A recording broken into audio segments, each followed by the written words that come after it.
السلام عليك يا رسول الله. السلام عليك يا حبيبي يا نبي الله يا رسول الله. Assalamualaikum warahmatullahi wabarakatuh. Innal hamdalillah nahmaduhu wa nasta'inuhu wa nastaghfiruh wa na'udzu billahi min syururi anfusina wa min sayyiati a'malina. May yahdihillahu fala mudhillalah wa may yudlil fala hadiyalah. Asyhadu an la ilaha illallah wahdahu la syarika lah wa asyhadu anna Muhammadan abduhu wa rasuluhu la nabiyya ba'dah. Allahumma salli wa sallim ala nabiyyina Muhammadin wa ala alihi wa ashabihi wa man tabi'ahum bi ihsanin ila yaumiddin, amma ba'du. Jamaah yang dimuliakan oleh Allah Subhanahu wa taala, bersyukur kita kepada Allah yang masih mengizinkan kita untuk berkumpul dan bermajlis ilmu pada kesempatan malam ini. Mudah-mudahan perkumpulan kita ini, majlis kita ini menjadi majlis yang diberkahi oleh Allah Subhanahu wa taala, sehingga tidaklah kita selesai dari majlis ini kecuali diampuni dosa-dosa kita dan bertambah keimanan serta ketakwaan kita kepada Allah Subhanahu wa taala. Salawat dan salam semoga senantiasa dilimpah curahkan kepada Nabi kita, Nabi Muhammad sallallahu alaihi wasallam, keluarga, sahabat dan pengikut-pengikut beliau, umat-umat beliau yang tetap teguh di atas jalan agama ini, dan semoga keteguhan dan keistiqomahan itu dikaruniakan kepada kita. Jemaah yang dimuliakan oleh Allah Subhanahu wa taala, kita melanjutkan pembahasan kita masih di dalam memaknai atau merenungi, mentadabburi bacaan-bacaan kita di dalam solat, dan ini masih terkait dengan surah Al-Fatihah. Kalau pada pertemuan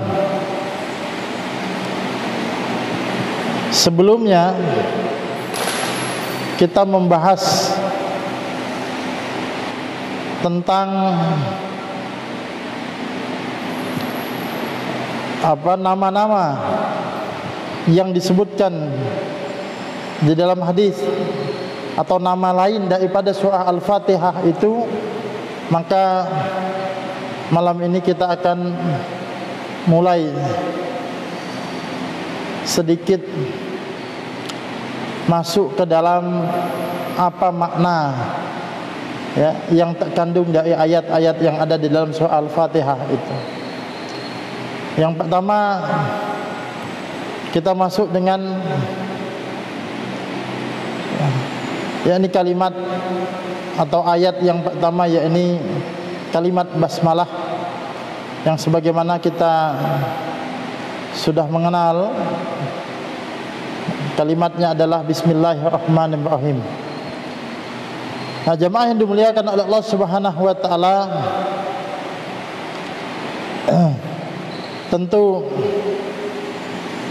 tidak bisa menyeluruh, artinya kita kupas tuntas, tapi paling tidak poin-poin penting, bahkan terkadang yang tak lewat dari pembahasan-pembahasan kita, pemahaman-pemahaman kita, coba akan kita bahas pada kesempatan malam ini. Yang pertama adalah kalimat bismillah. Kalau kita uraikan kalimat itu satu-satu, maka kalimat itu berasal dari kata bi, ya, huruf bi atau huruf ba itu bi, ismi dan Allah. Bi itu dengan, ismi atau ismun itu adalah nama. Lalu Allah adalah Allah. Jadi kalau diterjemahkan adalah bismillah itu dengan nama Allah. Tapi kan biasanya kita membaca terjemahan itu dengan menyebut nama Allah. Padahal kalau kita terjemahkan satu persatu tadi kita katakan bismillah dengan nama Allah. Tapi kenapa kok jadi dengan menyebut nama Allah? Inilah memang menterjemahkan itu tidak bisa litaklak, artinya apa adanya diterjemahkan begitu saja.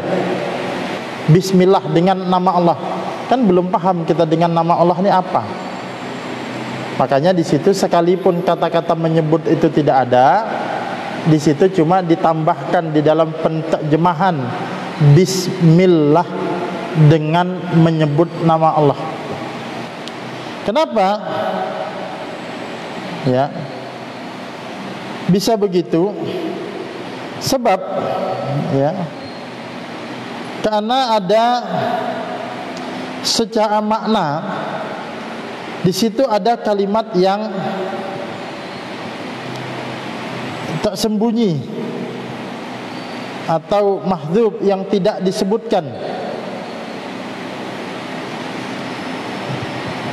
Tadi kita katakan bismillah dengan nama Allah. Di situ ada kalimat yang mahdzuf, kalimat yang secara makna tidak disebutkan. Sebab kalau kita cuma mengatakan bismillah dengan nama Allah itu, dia bukan satu kalimat yang dapat dipahami. Ya. Belum menjadi kalimat yang dapat dipahami, atau dengan kata lain, kalau cuma bismillah tanpa ada tafsirannya, itu belum menjadi kalimat yang dapat dipahami atau memiliki arti. Ya, contoh bismillah dengan nama Allah, itu pembandingnya begini. Sama kalau saya mengatakan bil qalami dengan pulpen, kan kita belum paham. Tiba-tiba saya ngomong sama bapak-bapak, jamaah-jamaah semua, bil qalami dengan pulpen, pasti kalimat yang gantung kan? Ya. Kok tiba-tiba ngomong bil qalami dengan pulpen, gantung. Nah, harusnya kan kalimatnya itu aktubu bil qalami, atau bil qalami aktubu, aku menulis dengan pulpen, atau dengan pulpen aku menulis. Nah, baru paham. Oh, maksudnya itu. Tapi kalau bil qalami saja dengan pulpen, orang belum paham.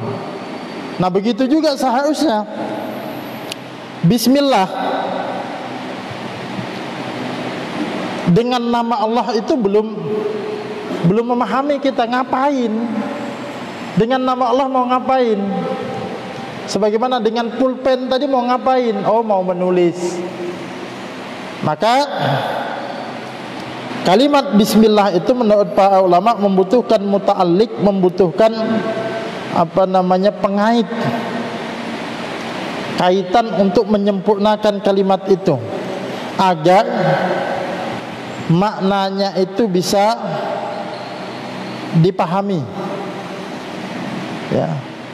Para ulama menjelaskan muta'alliq atau kaitan penyempurna yang tidak disebutkan dalam bismillah adalah bentuknya fi'il, kata kerja, yang setiap pekerjaan yang mulia dalam urusan dunia maupun urusan akhirat. Jadi ketika kita menyebut bismillah, lafadznya sudah begitu, itu betul sudah. Cuma secara makna ada yang tersembunyi. Yang tersembunyi apa? Ketika kita mau makan, Atau kita mau menulis. Kalau menulis itu kan Nabi menulis surat, menulis dengan bismillah. Bismillah, dengan nama Allah. Nah, ada kalimat yang secara makna di situ. Ketika kita makan, ketika kita menulis menyebut bismillah, seolah-olah kita mengatakan bismillahi aktubu. Dengan nama Allah aku menulis. Bismillahi aqra'u. Dengan nama Allah aku membaca. Nah, di situ ada kalimat yang tersembunyi.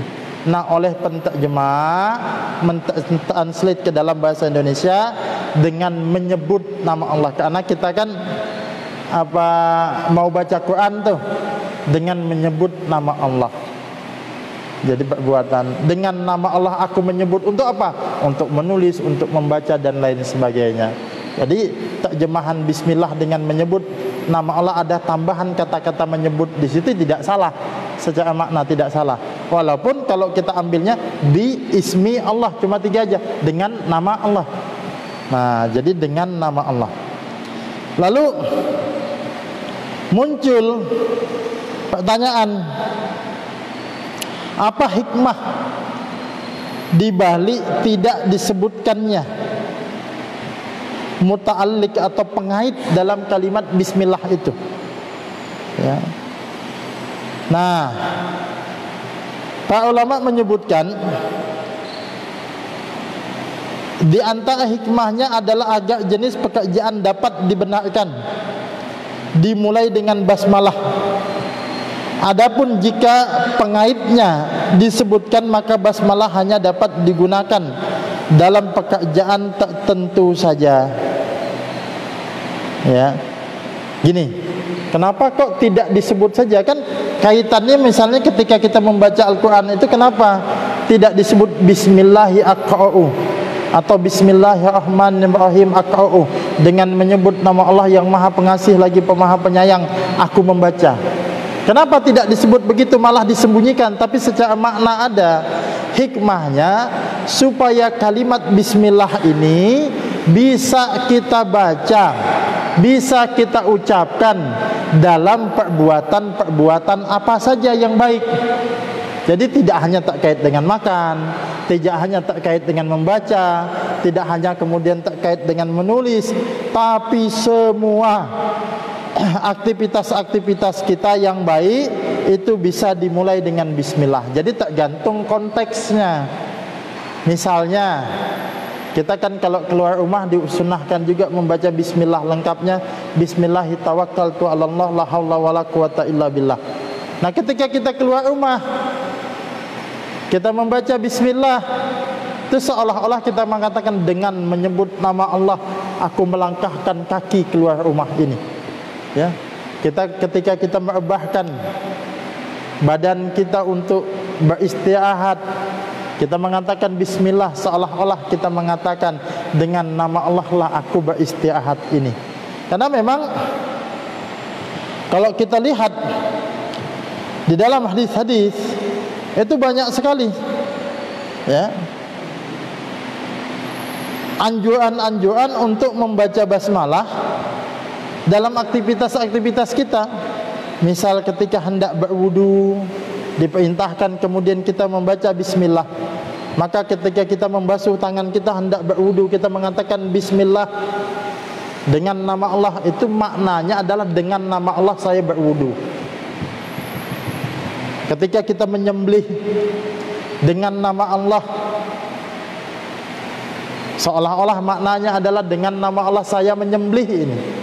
Dan juga aktivitas kita yang lain, ya. Nah, kita membaca bismillah itu sesuai dengan konteksnya. Makanya kalimatnya sangat indah sekali bismillah ini, ya. Justru kalau dia disebutkan secara khusus, jadi terbatas nanti. Ternyata bismillah itu hanya untuk membaca saja, atau bismillah hanya untuk makan saja. Ternyata ini tidak. Dalam semua aktivitas-aktivitas kita yang baik, maka kita dianjurkan atau disyariatkan untuk membaca basmalah. Maka maknanya kemudian menjadi sangat umum sekali ya. Makanya di sini banyak ya perkataan para ulama yang menganjurkan kita untuk senantiasa membaca basmalah dalam setiap aktivitas kita. Misalnya, kita bacakan saja penjelasan-penjelasan para ulama. Di antaranya apa yang dijelaskan oleh Syekh Muhammad bin Abdul Wahhab. Beliau mengatakan maksud basmalah ialah kita memulai urusan ini, baik berupa qiraat, bacaan ketika membaca, doa atau yang lain, dengan asma Allah, yakni dengan menyebut basmalah, bukan karena daya upaya dan kekuatan kita, tetapi kita kerjakan dengan memohon pertolongan kepada Allah, memohon berkah dengan asma-Nya. Bacaan basmalah tersebut hendaklah diucapkan pada setiap awal urusan, baik urusan din maupun urusan dunia. Ya, dalam din, dalam agama atau urusan-urusan dunia, kita disyariatkan untuk membaca basmalah. Al-Imam Ibn Katsir juga menjelaskan, kata beliau, oleh karena itu disunnahkan membaca basmalah pada setiap ucapan maupun perbuatan. Disunnahkan juga membaca pada awal khutbah berdasarkan dalil yang ada, dan juga disunnahkan membacanya sebelum masuk toilet berdasarkan hadis dalam masalah itu. Jadi hikmahnya tadi bismillah, dengan nama Allah dianjurkan kita untuk membaca dalam setiap aktivitas, dan dia memiliki makna. Ketika kita makan, seakan-akan kita mengatakan dengan nama Allah saya makan. Ketika kita menulis, kita mengatakan dengan nama Allah saya menulis. Kalimatnya tetap bismillah, tidak usah ditambahi. Ya. Ketika kita mau baca Al-Quran atau kita kemudian mau berzikir membaca bismillah, seakan-akan kalimatnya tetap bismillah, tapi secara maknanya itu dia bermakna dengan nama Allah saya membaca ini. Ya, begitu jamaah yang dimuliakan oleh Allah Subhanahu wa taala. Dan ini juga didukung oleh dalil, ya, kullu amrin dzibalin la yubda fihi bi bismillah fahuwa abtar. Setiap perkara penting yang tidak dimulai dengan bismillah, dengan menyebut nama Allah, maka dia adalah terputus. Memang hadis ini ya pada asalnya lemah, cuma Syekh Muhammad bin Shalih Al-Utsaimin ketika beliau ditanya tentang hadis ini, beliau berkata para ulama berbeda pendapat tentang kesahihan hadis ini. Di antara mereka ada yang mensahihkannya dan menjadikan sebagai hujah seperti Imam Nawawi, dan sebagian lain melemahkannya. Namun para ulama secara umum dapat menerima hadis ini, dan keputusan mereka mencantumkan hadis ini dalam kitab-kitab yang mereka tulis menunjukkan bahwa hadis ini ada asalnya. Jadi kalau gampangnya itu hadisnya ini memang lemah, tapi banyak penguat-penguatnya sehingga diamalkan oleh para ulama. Hendaklah kita memulai aktivitas-aktivitas kita dengan membaca basmalah, ya. Jadi basmalah bukan hanya membaca Al-Quran, bukan hanya di dalam Al-Fatihah, tapi basmalah juga pada kalimat-kalimat yang lain, dan itu dianjurkan bagi kita untuk kemudian membaca basmalah tadi. Memang basmalah itu memiliki makna yang luas untuk semua aktivitas dan pekerjaan kita. Nah, jadi itu bi di situ. Kemudian kata ismun, kan bi ismi, ismi itu ismun, dia menjadi bi ismi, bismi, karena ada ketambahan huruf ba tadi depannya. Nah, ismun itu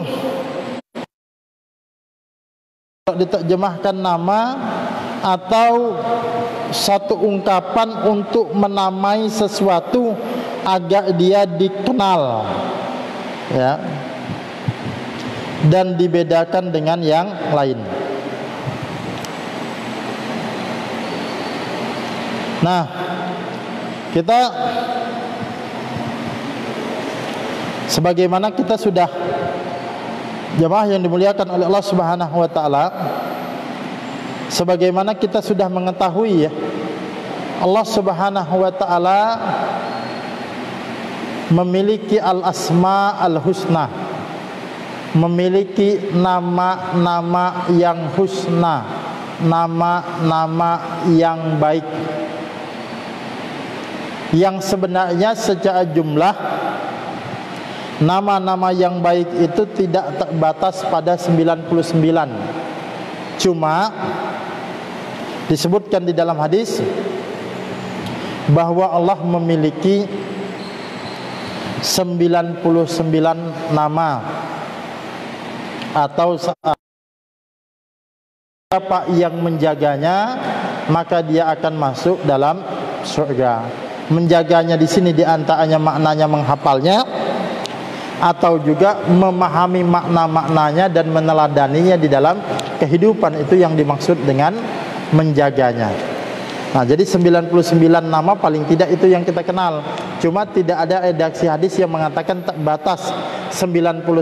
Bahkan nanti ada keterangan di dalam hadis, ada nama yang tersimpan di dalam diriku, kata Allah. Jadi menunjukkan tidak terbatas. Allahu a'lam, hanya Allah yang mengetahui. Tapi paling tidak 99 nama itulah yang kita berusaha untuk pelajari dan kenal. Yang di dalam lafaz Bismillahirrahmanirrahim ini ada dua asma, dua nama yang disebut, ya ini Ar-Rahman, Ar-Rahim. Padahal masih ada nama yang lain. Nah sekarang, kenapa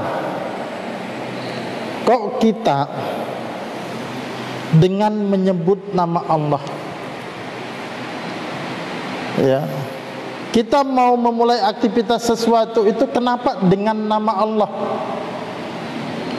Kenapa kemudian tidak dengan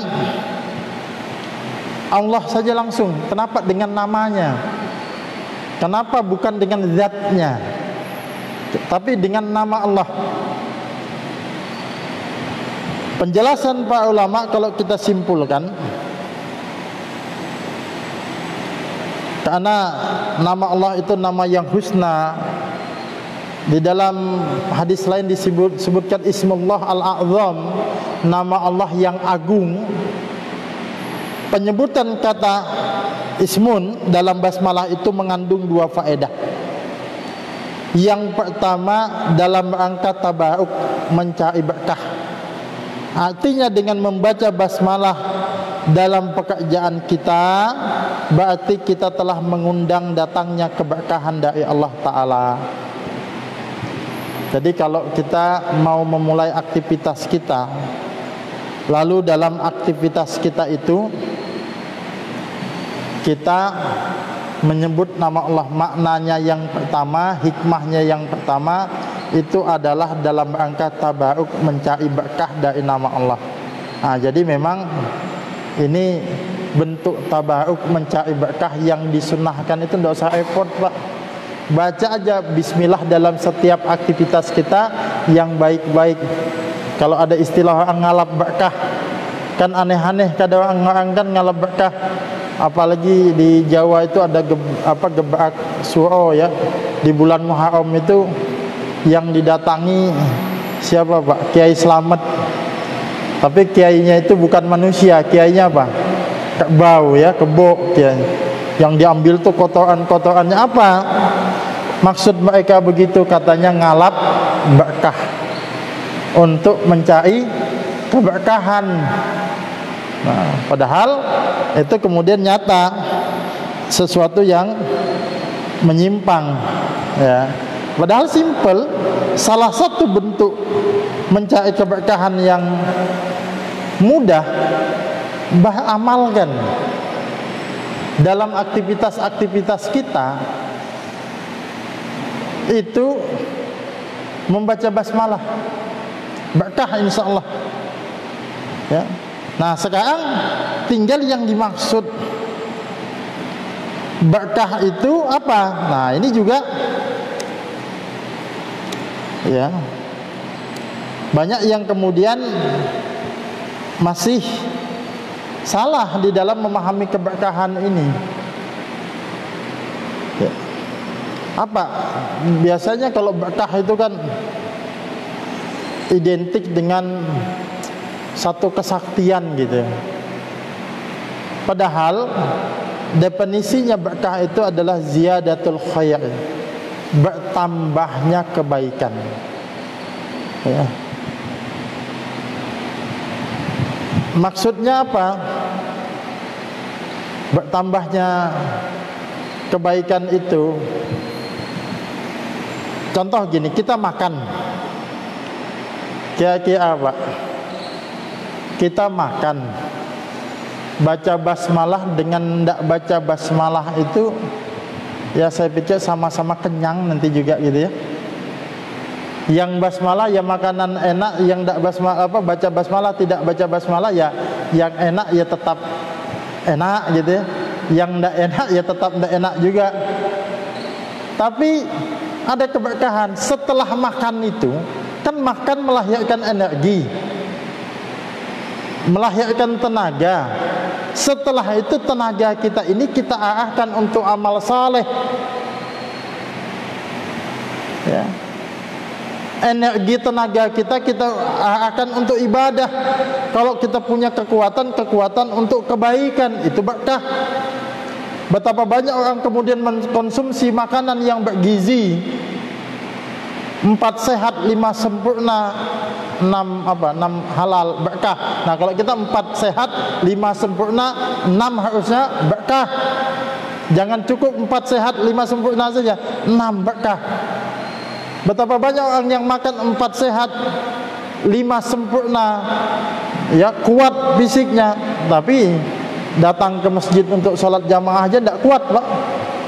Padahal suplemen ini diminum gitu ya. Itu bukan bagian keberkahan. Kalau keberkahan itu setelah kita makan ini jadi kebaikan. Setelah kita makan ini jadi amal saleh. Ya, itu satu itu. Nah, jadi itu yang namanya berkah. Ya.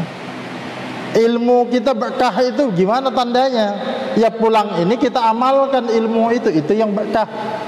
Ya, bukan ilmu berkah itu lalu banyak hafalan, pulang ditantang semua orang berdebat, ya, tentang dia hafal satu hadis, Pak.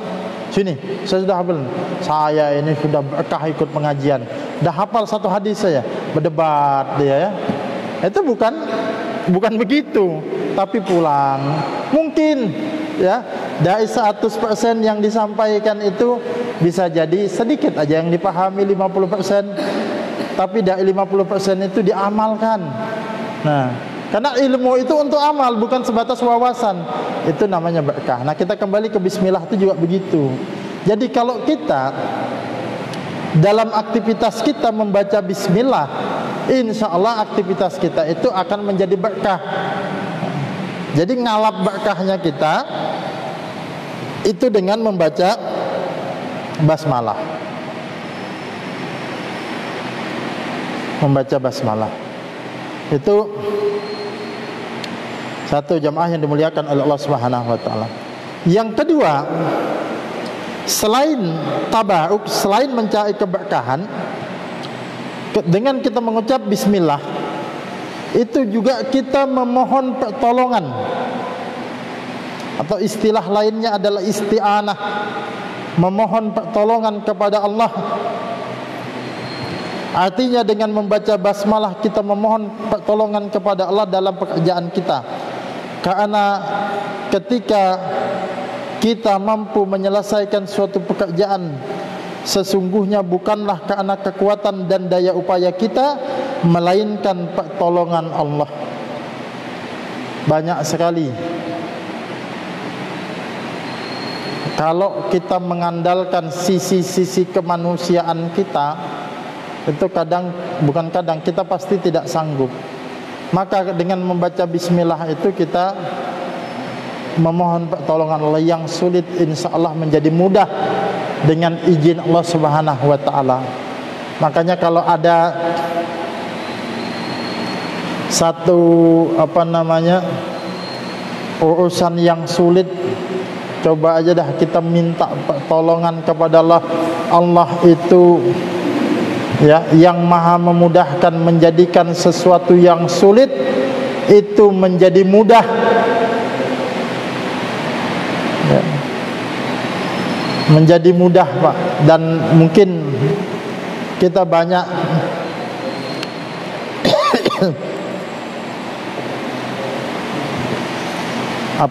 mengalami hal-hal itu.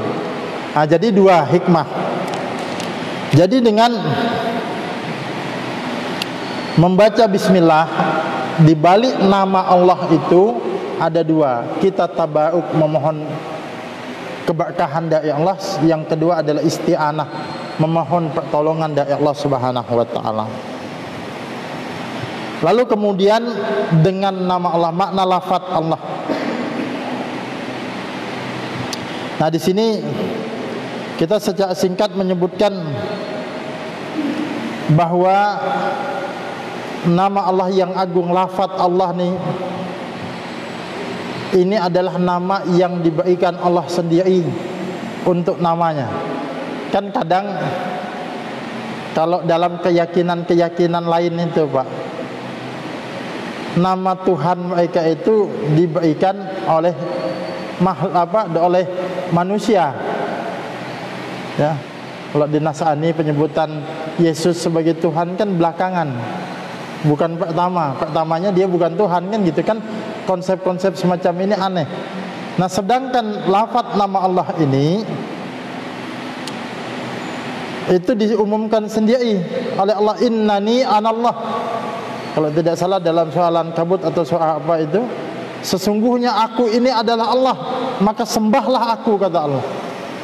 Nah, dan ini nama Allah Subhanahu wa taala yang agung. Walaupun nanti ada yang memaknai bahwa makna lafaz Allah itu atau lafaz Allah itu asalnya adalah al-ilah. Kemudian secara penyebutan nanti disebut Allah al-ilah itu apa? Sesembahan, satu-satunya sesembahan. Dan memang Allah hanyalah satu-satunya sesembahan kita. Nah, kemudian saya singkat lagi karena waktu kita juga terbatas.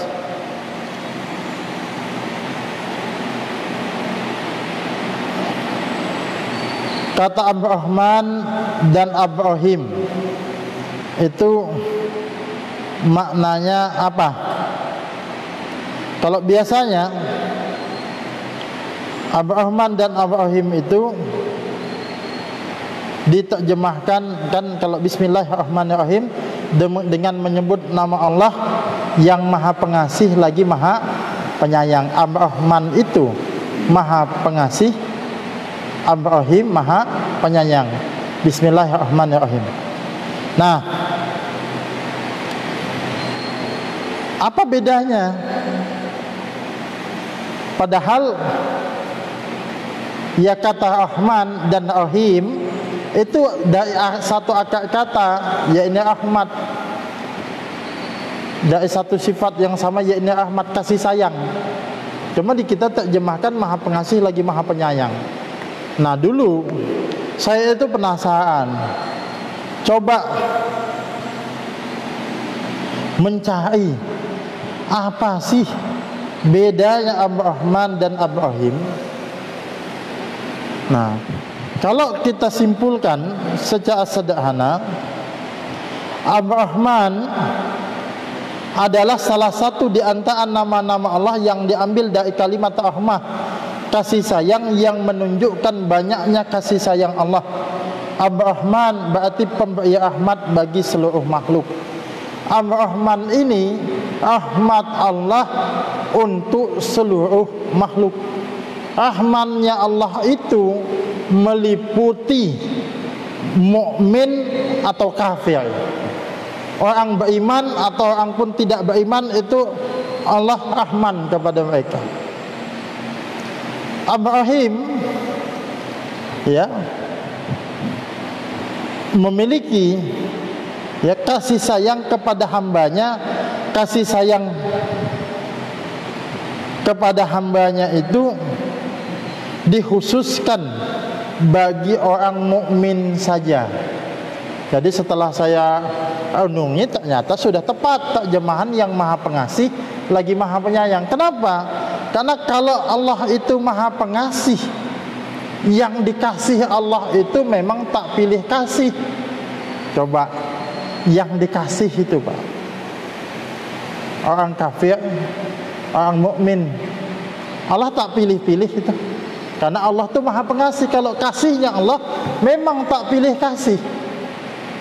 Jadi orang kafir itu dikasih semua. Ya dikasih. Nah, cuma orang yang dikasih itu belum tentu disayang. Nah, kalau orang beriman ini disayang oleh Allah. Orang kafir tidak dapat sayangnya Allah, tidak dapat rahmannya Allah.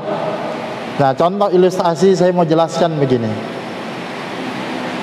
Mungkin jamaah ya, bapak-bapak, pernah enggak Pak lagi makan atau lagi di mana, di rumah makan atau di restoran atau tempat lain, asik-asik makan, ada pengamen datang, suaranya enggak nyaman lagi, kita kasih uang.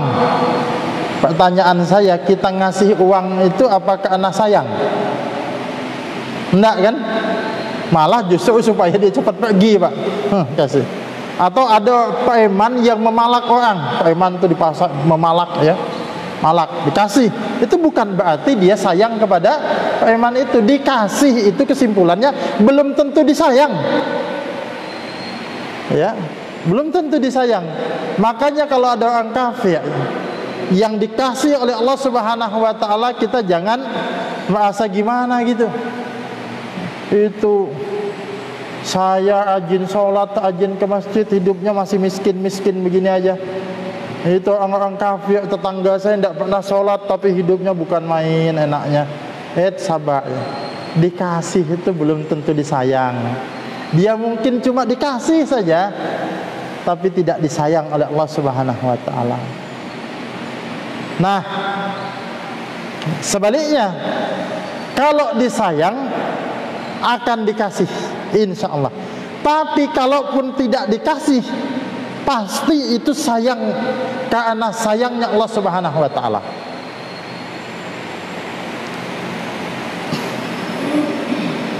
Kita anak kecil, Pak. Contoh, anak SD kelas 4, kelas 5 itu kan sudah bisa naik sepeda motor. Minta sepeda motor sendiri khusus untuk dia, enggak kita kasih. Kenapa alasan kita enggak ngasih walaupun uang kita banyak? Kenapa enggak kita kasih? Karena kita sayang sama dia. Karena kita sayang sama dia.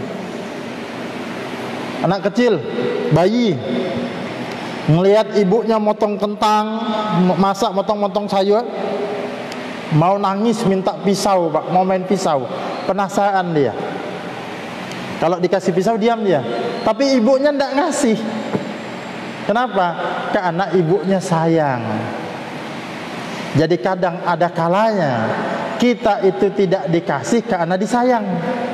Begitu juga Allah Subhanahu wa taala tidak ngasih kita karena dia sayang kepada kita, ya. Jadi justru ada kenikmatan yang kemudian ditahan itu, ya. Supaya apa? Supaya disayang.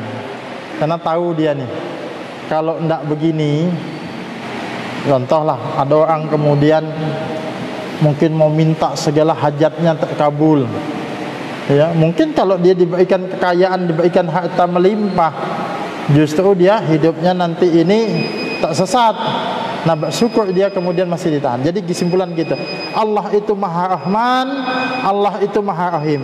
Rahmannya Allah itu bermakna pengasihnya Allah yang tak pilih kasih. Orang kafir pun dikasih, tapi ingat, orang kafir cuma dikasih, tidak disayang. Kita orang beriman, insya Allah selain dikasih juga disayang oleh Allah Subhanahu wa taala. Kalaupun ada yang kita minta tidak dikasih sama Allah, itu semata-mata karena sayangnya Allah Subhanahu wa taala.